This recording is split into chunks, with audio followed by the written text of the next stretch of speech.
Anong ganap sa mundo ng showbiz? Hindi napigilan ni comedy queen Ai de las Alas na subukang makipag-ugnayan kay internet celebrity at entrepreneur na si Christian Albert Gaza matapos magbigay ng kontrobersyal na revelasyon tungkol kay Gerald Sibayan.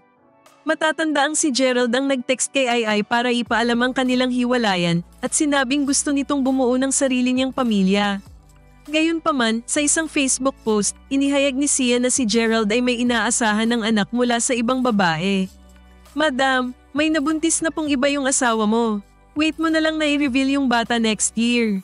Ganyan po talaga ang buhay, matapos kang gamitin para umasenso sa life at magkaroon ng green card sa US, iniwan ka na lang basta-basta noong ikaw ay senior citizen na.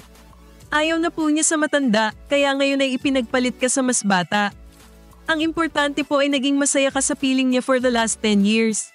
Ani Sian. Sa kanyang Facebook post, diretsahang kinausap ni Ai si Sian at hiniling na mag-PM ito sa kanya dahil may ilang tanong siya. Christian Albert Gaza, PM mo naman ako. Di ako makakomment sa page mo eh.